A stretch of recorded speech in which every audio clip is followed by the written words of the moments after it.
تعلیموں کا عنوان شرم و حیا انسان کا زیور ہے۔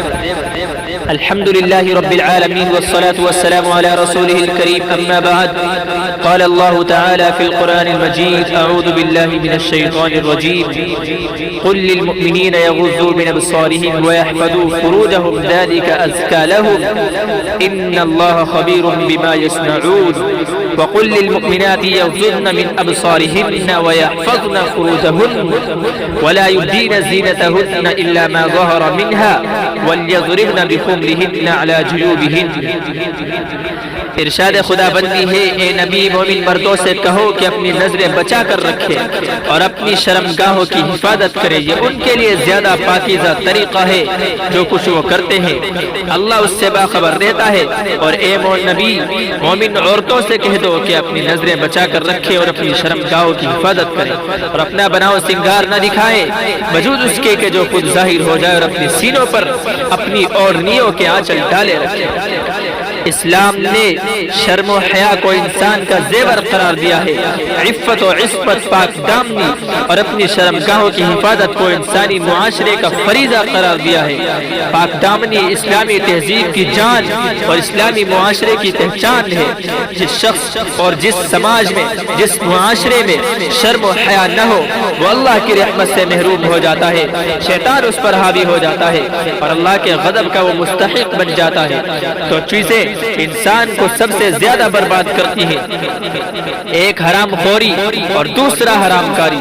اسی لیے جناب رسول اللہ صلی اللہ علیہ وسلم نے ارشاد فرمایا کہ اگر تم دو چیزوں کی ضمانت، حفاظت کی ضمانت دے دو تو میں تمہیں جنت کی ضمانت دیتا ہوں، ایک جو تمہارے دو جبڑوں کے بیچ میں ہے یعنی زبان، اور دوسری وہ چیز جو تمہاری دونوں رانوں کے بیچ میں ہے یعنی شرمگاہ۔ بے حیائی اور بدکاری کو اسلام نے سختی سے روکا ہے اور فرد اور معاشرے کی پاکیزگی پر سب سے زیادہ زور دیا ہے۔ اللہ تعالیٰ کا ارشاد ہے، قل انما حرم ربی الفواحش ما ظهر منها وما بطن والاثم والبغي بغیر الحق۔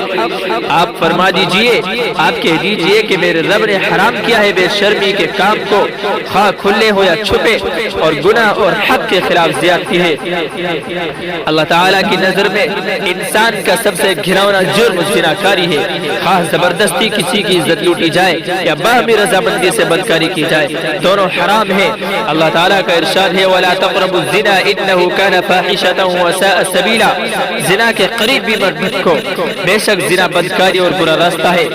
زنا جیسا، زنا کے قریب بھی نہ بھٹکو، زنا بدکاری اور برا راستہ ہے۔ میرے عزیزو، زنا جیسی سنگین اور گھنونی برائی ہے، اسی لحاظ سے شریعت نے اس کی سزا بھی سخت اور عبرتناک مقرر کی ہے، یعنی غیر شادی شدہ کے لیے 100 کوڑے اور شادی شدہ کے لیے رجم کی سزا رکھی ہے۔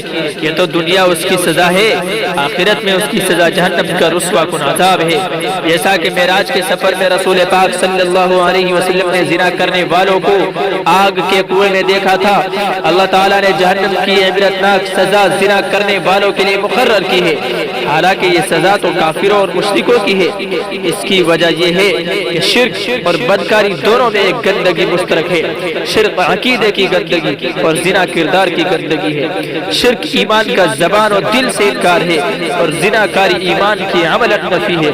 چنانچہ رسول پاک صلی اللہ علیہ وسلم نے فرمایا، زناکار جس وقت زنا کرتا ہے اس وقت وہ مومن نہیں رہتا۔ عام طور پر زنا کا ارتکاب کوئی یکدم نہیں کرتا، فوراً نہیں کرتا، بلکہ پہلے نظر اٹھا کر دیکھتا ہے، پھر اپنے دل میں گناہ کا خیال لاتا ہے، پھر گفت و شنید کرتا ہے، بات چیت کرتا ہے، پھر اس کے لیے عملی تدبیر کرتا ہے، اشارہ کرتا ہے، اور پھر اپنی عزت و آبرو کا شیشہ توڑ لیتا ہے۔ اللہ تعالیٰ نے اسی وجہ سے صرف زنا کو حرام نہیں قرار دیا، بلکہ زنا کی طرف لے جانے والے راستوں کو بھی بند کیا اور فرمایا زنا کے قریب بھی نہ جاؤ۔ اور نبی کریم صلی اللہ علیہ وسلم نے فرمایا، آنکھیں زنا کرتی ہیں، ان کا زنا دیکھنا ہے، ہاتھ زنا کرتے ہیں، ان کا زنا چھونا ہے اور پکڑنا ہے، اور پاؤں زنا کرتے ہیں، ان کا زنا اس راستے پر چلنا ہے، زبان بھی زنا کرتی ہے، اس کا زنا بات چیت کرنا ہے، بے حیائی کی باتیں کرنا ہے، اور دل کا زنا خواہش اور شہوت ہے، اور شرمگاہ اس کی تصدیق یا تکذیب کرتی ہے۔ میرے عزیزوں، کتنی بڑی سچائی، سماجی اور حکیمانہ بصیرت ہے کہ رسول پاک صلی اللہ علیہ وسلم کی اس حدیث میں بدکاری کی نفسیات اور اس کے عوامل اور مراحل کو لوگوں کے سامنے واضح کر دیا ہے۔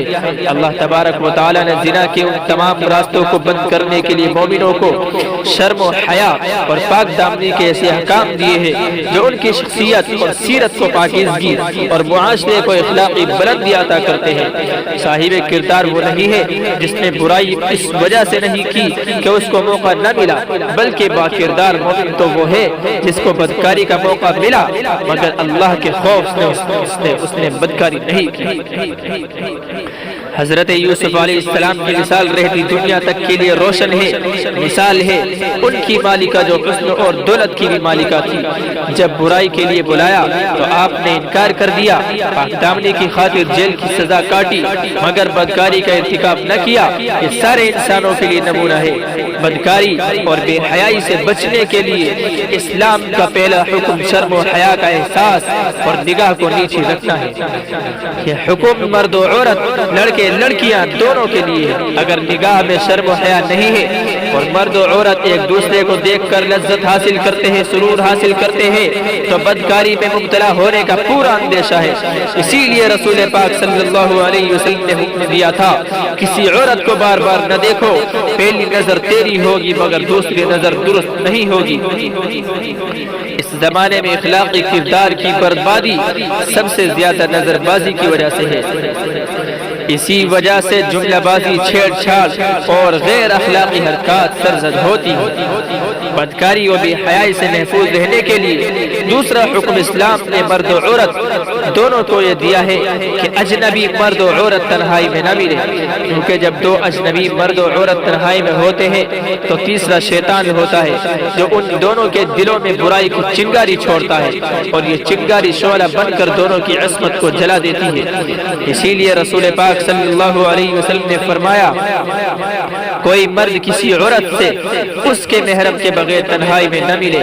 آج کل تجربہ گاہوں میں، ریسرچ کے نام پر تعلیم گاہوں میں، دفتروں میں اور کال سینٹر پر لڑکیوں اور لڑکوں میں تنہائی میں ملنے کا جو ماحول پیدا کیا گیا ہے، اس نے برائی اور بدکاری کی فضا پیدا کر دی ہے۔ اسلام اس کو انسانی شرافت کے منافق قرار دیتا ہے۔ میرے عزیزو، تیسرا حکم اسلام نے یہ دیا کہ شائستہ لباس استعمال کریں۔ لڑکیاں اور خواتین خاص طور پر ایسا لباس استعمال نہ کریں جس سے جسم کے نشیب و فراز کی نمائش ہو، دوسرے لوگوں میں نفس خواہشات نفس جاگے اور اخلاقی فتنہ و فساد رونما ہو۔ رسول کریم صلی اللہ علیہ وسلم نے فرمایا، بہت سی عورتیں جو دنیا میں لباس میں ہیں آخرت میں ننگی ہوں گی۔ یہ عورتیں وہ ہیں جنہوں نے ایسا لباس استعمال کیا ہوگا جو ان کے نسوانی حسن کی نمائش کرے، جو پردہ پوشی کے لیے ناکافی ہو۔ حضرت اسماء رضی اللہ تعالی عنہ سے حضور پاک صلی اللہ علیہ وسلم نے ارشاد فرمایا کہ اے اسماء، جب لڑکی بالغ ہو جاتی ہے تو اس کا جسم، اس کے چہرہ اور ہتھیلی اس کے علاوہ ڈھکا رہنا چاہیے۔ مغربی تہذیب نے بے پردگی اور یانیت کو اس طرح پھیلایا کہ مسلمان بھی جو مغربی تہذیب میں ڈوب گئے ہیں اسے معیوب نہیں سمجھتے، اسے گناہ نہیں سمجھتے، اسے برائی نہیں سمجھتے۔ اپنی لڑکیوں کو اسکرٹ اور ٹی شرٹ قسم کا لباس پہناتے ہیں، اپنی عورتوں کو ایسا لباس پہناتے ہیں جس سے عریانیت جھلکتی ہے۔ سب سے زیادہ بے حیائی ان تعلیم گاہوں میں پائی جاتی ہے جہاں لڑکے اور لڑکیاں ایک ساتھ تعلیم حاصل کرتے ہیں، جہاں بے پردگی معیوب نہیں ہے، ماحول میں آبرگی، نگاہوں میں بے حیائی، دلوں میں غیرت نہیں، بدکاری کا دروازہ چوپٹ کھلا رہتا ہے، کوئی روک ٹوک نہیں، کوئی روکنے والا نہیں، کوئی بتانے والا نہیں۔ یہ اسلامی غیرت و حمیت کے منافی ہے۔ میرے عزیزو، اسلام نے چوتھا حکم بدکاری و بے حیائی سے حفاظت کے لیے یہ دیا ہے کہ عورتیں اپنی زیب و زینت کا استعمال اپنے گھروں میں کریں اور باہر نکلیں تو اپنے حسن اور زینت کی نمائش نہ کریں۔ اس سے ان کو اطمینان و سکون ملے گا اور بری نگاہ سے محفوظ رہے گی۔ رسول کریم صلی اللہ علیہ وسلم نے ارشاد فرمایا، نامحرم کے سامنے زیب و زینت کا اظہار کرنے والی اس تاریکی کی طرح ہے کہ قیامت کا دن جس میں روشنی نہ ہوگی. لیکن ہمارے سماج کی اخلاقی حالت الٹی ہو گئی ہے. جب عورتیں اپنے گھر میں ہوتی ہیں تو زیب و زینت نہیں کرتی اور اپنے شوہروں کو تسکین کا خیال نہیں کرتی, اور جب شادی بیاہ اور دوسرے سماجی پروگراموں میں جاتی ہے, پارٹیوں میں جاتی ہے, تو خوب بناؤ سنگار کرتی ہے, بے حیائی پھیلاتی ہے, شرم و حیا چھوڑ دیتی ہے, شرم و حیا کا پاک دامن چھوڑ دیتی ہے, جس سے دوسرے لوگوں کی دلوں میں فتنہ پیدا ہوتا ہے. اس ماحول کو بدلنے کی ضرورت ہے, اس ماحول کو بدلنے کی ضرورت ہے. بدکاری اور بے حیائی سے محفوظ رہنے کے لیے اسلام نے 5واں حکم یہ دیا ہے کہ عورتیں اپنے سینوں پر اپنی اوڑھنیاں یا چادر ڈال لیا کریں. اللہ تعالیٰ کا ارشاد ہے, اے نبی اپنی بیویوں سے اور بیٹیوں سے اور اہل ایمان کی عورتوں سے کہو کہ اپنے اوپر اپنی چادروں کے پلو لٹکا لیا کرے. یہ زیادہ مناسب طریقہ ہے تاکہ وہ پہچان لی جائے اور ستائی نہ جائے. اللہ بڑا غفور الرحیم. میرے عزیزو, آج کل فلموں نے, ٹی وی سیریلوں نے, فیشن شو اور مقابلہ حسن کی شیطانی تہذیب نے مسلمانوں کے گھروں کی پاکیزگی کو چھین لیا ہے, مسلمانوں کی پاک دامنی کو چھین لیا ہے, شرم و حیا کو لوٹ لیا ہے. پاک دامنی جو شریف گھرانوں اور شریف زادوں کی پہچان تھی اب کو کم ہوتی نظر آ رہی ہے. کم نہیں بلکہ ختم ہوتی جا رہی ہے, اور مسلمان اس سے دور ہے, مسلمان پاک دامنی سے دور ہے, شرم و حیا کو بالکل چھوڑ چکا ہے.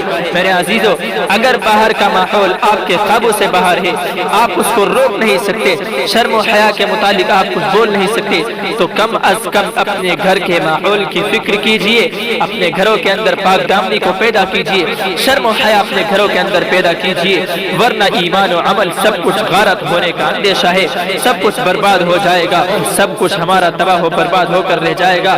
دعا کریں کہ اللہ تعالی ہمیں شرم و حیا اور پاک دامنی سے آراستہ زندگی گزارنے کی توفیق عنایت فرمائے.